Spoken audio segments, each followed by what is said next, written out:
Olá, irmãos. Vamos dar continuidade ao estudo da primeira epístola de Paulo a Timóteo, uma carta pastoral, onde ele faz recomendações a esse jovem pastor que vai enfrentar turbulências, vai enfrentar falsos mestres na cidade de Éfeso. E ele começa esse capítulo 2, que nós vamos estudar, falando da necessidade da prática de oração por todos os homens. A nossa oração deve ser por todos. E ele vai dizer que só há um mediador entre Deus e o homem, que é Jesus. Não há outro mediador para Jesus. Então ele vai começar esse capítulo falando: antes de tudo, pois, exorto que se use a prática de súplicas, orações, intercessões, ações de graças em favor de todos os homens. Então aqui Paulo ele recomenda a esse jovem pastor Timóteo que ore por todos os homens. E oração de súplica, o que é oração de súplica? Normalmente súplica é uma solicitação que nós fazemos de um pedido específico. É a oração que chamamos oração de súplica. Oração é mais genérica, oração universal. Intercessão é quando nós oramos em favor de alguém por um motivo, um lamento de uma pessoa que está necessitada. E a questão de ação de graça é agradecimento, agradecendo a Deus por tudo, que Ele fez por nós, e em favor de todos os homens. Mas aqui era difícil nesse momento, porque nós temos que ver o contexto da época. Nós vimos ali em Éfeso que tinha pessoas más, o imperadores romanos que eram deuses, eram pessoas que na realidade massacravam os cristãos convertidos, tinha os judaizantes, tinha o movimento gnóstico. E aí a dificuldade de orar por essas pessoas. Mas Paulo está dizendo que é necessário sim. Nós vimos hoje, por exemplo, países em que pessoas têm dificuldade de orar por governantes, porque não é da sua linha de pensamento. Um é de direita, outro é de esquerda, outro é de centro, outro é do regime totalitário. Mas nós temos que orar pelos governantes para que vá tudo bem. Então a nossa missão é orar por todos. Nós não temos que ser uma oração seletiva. Ele vai dizer em favor dos reis e de todos os que se acham investidos de autoridade. Então nós vamos orar pela autoridade, por exemplo, de um país, de um presidente, que você goste ou não da sua linha de pensamento, mas esse governante, ele é que vai melhorar as condições ou não da população, do povo, de conformidade com a sua gestão, com o seu governo. Nós temos que orar para que ele faça uma gestão que venha em benefício de todos, independente se ele é de esquerda, de direita, de centro, qual é a ideologia dele. Nós temos que orar, irmãos. O que nós estamos vendo hoje são pessoas se degladiando, irmãos deixando de falar com outro irmão por conta que um é de esquerda, outro é de direita, outro é de centro. Isso não pode acontecer. A missão nossa, a missão da igreja é falar do amor de Deus para as pessoas. Não deve haver esse envolvimento, de um pastor com essas questões governamentais, políticas, que tanto está permeando hoje as igrejas no Brasil e no mundo. Isso é uma coisa inaceitável. Para que vivamos vida tranquila e mansa, com toda piedade e respeito. Ou seja, no momento que nós oramos pelos nossos governantes, para que eles façam um bom governo, para que haja tranquilidade, haja paz entre todos nós. É isso que ele quer, orar por essas pessoas. Isto é bom e aceitável diante de Deus, nosso Salvador. Deus se agrada disso. Porque nós não temos que fazer acepção de pessoas. Nós temos que ter essa consciência, e Paulo está aqui orientando Timóteo, e diante do que ele encontrar, pessoas que odiavam o imperador porque se proclamava Deus, falsos profetas, judaizantes, tantos outros ali, orar por eles, para que eles mudem o seu comportamento, seu pensamento, e que venha trazer paz entre as pessoas, o qual deseja que todos os homens sejam salvos e cheguem ao pleno conhecimento da verdade. E aqui é interessante que Deus deseja que todos os homens sejam salvos? Sim. Todos vão ser salvos? Não. Essa ideia da igreja reformada, que Jesus escolheu antes da fundação do mundo, uns para a salvação, outros para perdições, e veio morrer só pelos eleitos que ele escolheu, para não perder a viagem, eu não vejo isso como... Eu não vejo fundamentação bíblica nisso, porque eu creio que Jesus morreu por todos. Agora, Deus se manifestou como? Pela natureza, pela palavra e por Jesus, que veio e encarnou. E aqueles que ouviam a palavra, aqueles que colocavam fé em Jesus, serão salvos. Mas ele veio para todos, mas nem todos quiseram. Como está lá no Evangelho de João, ele veio para os seus e os seus o rejeitaram. Ele não perdeu a viagem, porque os que colocaram a fé nele vão ter salvação e vida eterna. Mas se ele não vem e não morre por nós, todos nós estaríamos fadados à morte eterna. Então ele quer que todos cheguem ao pleno conhecimento da verdade. Que verdade é essa? A verdade do Evangelho de Cristo. Porque nessa igreja aqui de Éfeso estava havendo muita inverdade. Um evangelho falso, doutrinas falsas. Porquanto há um só Deus e um mediador entre Deus e os homens, Cristo Jesus, homem. Só há um mediador entre nós e Deus, que Jesus, homem. Jesus está lá no céu hoje com que a natureza humana glorificada. Nós vamos ver Jesus um dia da mesma maneira que ele ressuscitou aqui, num corpo glorificado.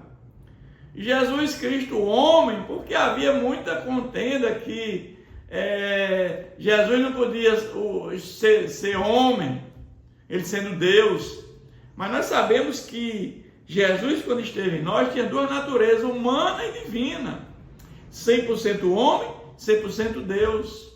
E nós vamos ressaltando mais uma vez, ver Jesus lá no céu. Jesus tem um corpo glorificado. Ele está sentado à direita de Deus Pai, comandando tudo lá do céu. O ministério dele hoje é celestial. Porquanto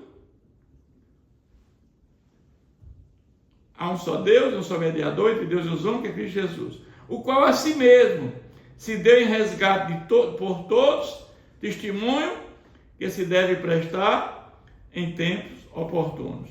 Ou seja, ele veio nos religar com Deus, ele veio nos resgatar, nos religar com Deus. Aquilo que havíamos perdido lá no Éden com a queda do homem, Jesus vem e nos faz ele nos religa com Deus em que momento? Quando ele vem, ele morre, ressuscita e manda o Espírito Santo.